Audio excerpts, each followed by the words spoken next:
వైఎస్ఆర్సీపీ యువసేన నాయకుడు తమ్మినేని చిరంజీవి నాగ్ ఆయన నివాసంలో మీడియా సమావేశం నిర్వహించారు.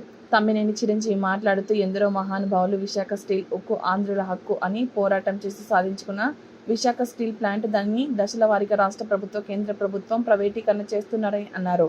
కేంద్ర ప్రభుత్వం ఇచ్చిన హామీలను తుంగంలో తొక్కుతూ ఒకే రోజు 32 విభాగాలని COI ద్వారా కేంద్ర ప్రభుత్వంపై ప్రకటీకరణ చేస్తుందని తెలిపారు. భాగంగానే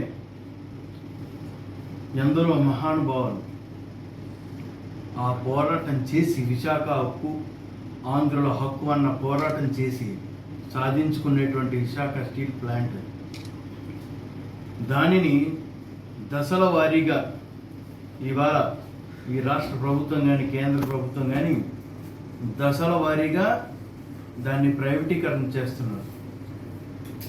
ఇవాళ దానికి సంబంధించి పార్లమెంట్లో కేంద్రం ఇచ్చిన హామీలు తొంగలు తొక్కుతూ ఒకే రోజు 32 విభాగాల్ని EOI ద్వారా 32 విభాగాలను ఏంటంటే ప్రైవేటీకరణ చేసే ప్రక్రియలో ఇవాళ ఈ స్టీల్ ప్లాంట్ వెళ్తూ ఉంది. అందులో భాగంగా ఏదైతే స్టీల్ ప్లాంట్ ప్రతి విభాగాన్ని విడదీసి ఒక్కొక్కటిగా ప్రైవేట్ కంపెనీలకు అప్పగించే ప్రయత్నం జరుగుతూ ఉంది. అందులో ఇప్పటికే RHMP, RMHP స్టీల్ ప్లాంట్ ఇచ్చి ఇప్పుడు థర్మల్ పవర్ ప్లాంట్ మరియు CCM4 అలాగే మాధారాం మైన్స్, సెంట్రల్ మోషన్ షాప్ వంటి ప్రధానంగా వాటి మీద దృష్టి పెట్టండి. ఏవైతే మెయిన్ విభాగాలు ఉన్నాయో స్టీల్ ప్లాంట్కి సంబంధించి వాటి మీద దృష్టి పెట్టారు ప్రైవేటీకరణ చేసే దిశగా. అందులో భాగంగా ఈవేళ మనం సాధించుకున్నటువంటి ఆ హక్కుని నిలబెట్టుకోకపోతే ఏదైతే ఎందరో మహానుభావులు ఈ దేశానికి స్వాతంత్రం అన్నది కొంతమంది పోరాడి సాధించుకున్నటువంటి మంది, అందులో భాగంగానే విశాఖ ఉక్కు ఆంధ్రుల హక్కు కూడా. ఎందుకంటే ఆ పోరాటం అన్నది కొంతమంది పోరాటం చేసి సాధించి పెట్టినటువంటి విశాఖ ఉక్కు ఆంధ్రుల హక్కు అది. దానివల్ల ఈ రాష్ట్రానికి వస్తున్నటువంటి ఆదాయం దెబ్బతిందా? ఉద్యోగాలు బలైపోరా? కాంట్రాక్ట్ ఉద్యోగాలు బలైపోరా? ఇప్పటికే 1150 మంది కూలీలు ఏంటంటే రోడ్డును పడ్డారు. దిక్కు దివాణా లేదు. ప్యాకేజీ పేరున మోసం చేస్తూ ఉంది ఈ ప్రభుత్వం కాదు. ప్యాకేజీ పేరున కొత్త నాటకం కాస్త, కానీ వాస్తవం ఏంటంటే ఉద్యోగాల సంఖ్య తగ్గించే ప్రయత్నం జరుగుతూ ఉంది అక్కడ ప్యాకేజీ పేరున. అదేవిధంగా చంద్రబాబు గారు కానీ పవన్ కళ్యాణ్ గారు కానీ మొన్న ఎన్నికల్లో ఇచ్చినటువంటి హామీలో భాగం కాదా చెప్పండి? జగన్మోహన్ రెడ్డి గారు అన్నారు, మీరు గనక తెలుగుదేశం పార్టీకి ఓటు వేస్తే ప్రైవేటీకరణకి గేట్ వేలు ఎత్తేసినట్టుగే అని. ఎస్, మా పార్టీ గత 5 సంవత్సరాలు దీన్ని ప్రైవేటీకరణ చేయకుండా ఆపింది. అసెంబ్లీ తీర్మానం చేసి పంపించాం ప్రైవేటీకరణ చేయకండి అని చెప్పి. దానికి సాక్ష్యం కుమారస్వామి గారు స్వయంగా ఆయనే చెప్పినారు ఈ విషయాన్ని. అవునా కదా? వాస్తవాలు కావా? మీరు ప్రజలకు ఇచ్చినటువంటి మాటని మోసం చేశారు. ప్రజలకు ఇచ్చినటువంటి మాటని వెన్నుపోటు కూర్చారు. మాట మీద నిలబడండి దయచేసి. ఎందుకనంటే ఇది ప్రైవేటీకరణ జరిగితే రేపు ఉదయం ఎంతమంది నష్టపోతారనేది దాని ఊహకు అందదు. దాని మీద వచ్చేటువంటి ఆదాయం వాడి ప్రైవేటీకరణ చేసుకున్నటువంటి ఏదైతే కంపెనీలోనే వాళ్ళ జోబులోకి వెళ్తుంది తప్ప ఈ రాష్ట్ర ఖజానాకు వస్తుందా అని చెప్పేసి నేను అడుగుతా ఉన్నాయి వాళ్ళు. అదేవిధంగా మనం చూసుకుంటే ఇవాళ కార్మికులందరూ కూడా దాంట్లో పనిచేసే వాళ్ళందరూ కూడా చాలా వరకు కూడా దెబ్బతినేటువంటి పరిస్థితి ఉంది. అదేవిధంగా విశాఖ ఉక్కు పరిశ్రమ కేంద్ర ప్రభుత్వం ప్రైవేటీకరణ చర్యలు వేగవంతం చేస్తుంది. దాన్ని మనం నిలువరించాలి. ఎట్టి పరిస్థితుల్లో కూడా మనం దాన్ని ఆపాలి అని అంటే రోడ్ ఎక్కాలి. ఏదైతే EOIలు ఎక్స్ప్రెషన్ ఆఫ్ ఇంట్రెస్ట్ దాన్ని తక్షణమే రద్దు చేసే దిశగా ఈ ప్రభుత్వం, కూటమి ప్రభుత్వం ఆలోచించాలి. ప్రైవేటీకరణ చేస్తున్నటువంటి పరిస్థితుల నుంచి కూడా ఎన్నికల ముందు ఒక మాట, ఎన్నికల తర్వాత మరో మాట. ఎందుకు వీళ్ళు చెప్పట్లేదు విశాఖ ఉక్కు మేము ప్రైవేటీకరణ చెయ్యట్లేదు అన్న మాట ఈ రాష్ట్ర ప్రభుత్వం కానీ కేంద్ర ప్రభుత్వం ద్వారా ఎందుకు చెప్పట్లేదు, ఎందుకు మెదపట్లేదు? దానికోసం అడిగిన ప్రతిసారి ఏదో కళ్ళబుల్లి కబుర్లు చెప్పి మాట తప్పుతున్నారే తప్ప ఎక్కడన్నా సరే మనం చూసామా?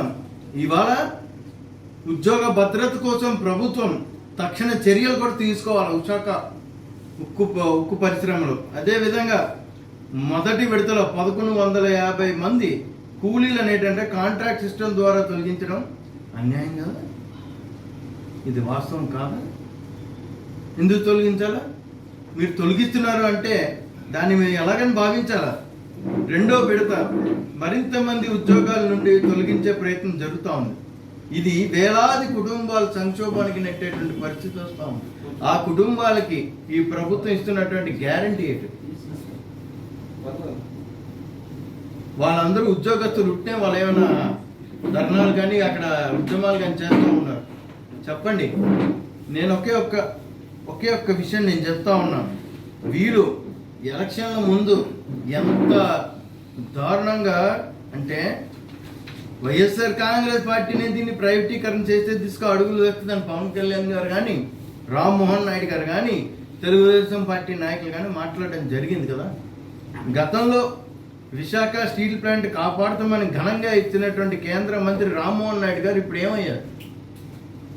మీరు ఎక్కడ చక్కర్లు కొడతా ఉన్నారు? ఏమయ్యారండి? మీకు చిన్న మచ్చుతనక ఆయన మాట్లాడినటువంటి ఒక వీడియోని మీకు చూపిస్తాను.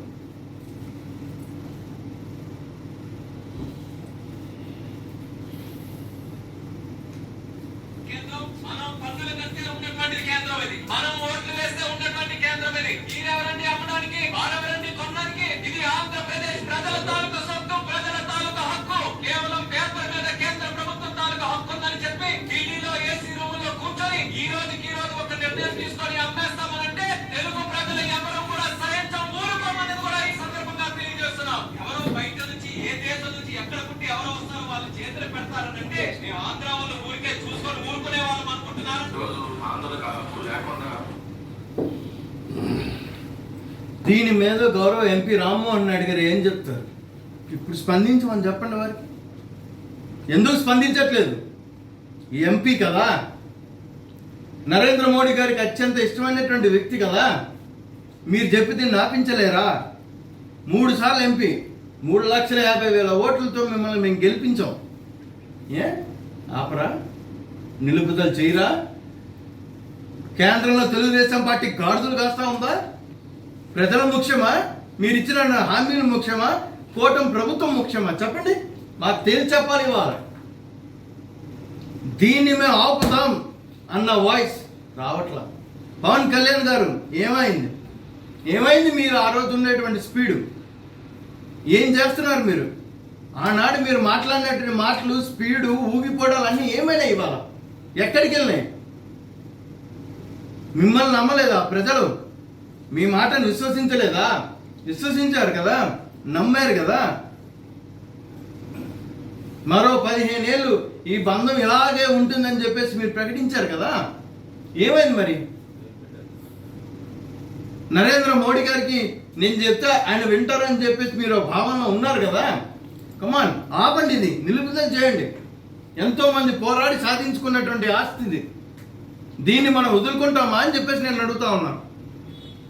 దీని మీద ప్రజలు తిరుగుబాటు చేసే ముందే దీన్ని మీరు నిలుపుదల చేయకపోతే ఖచ్చితంగా కూడా ఇవాళ నేను చెప్తా ఉన్నా, దీనికి ప్రజలు తిరుగుబాటు జరుగుతూ ఉంది.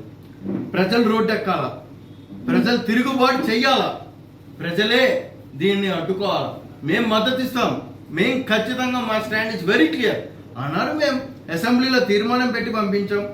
ఈ రోజు ప్రతిపక్షంలో ఉన్నా కూడా మేము పోరాడతామని చెప్పేసి కూడా మేము ఇవ్వడం జరిగింది, చెప్పడం కూడా చాలా క్లియర్గా చెప్పడం జరిగింది. ఇంకెందుకంటే ఏం కావాలి?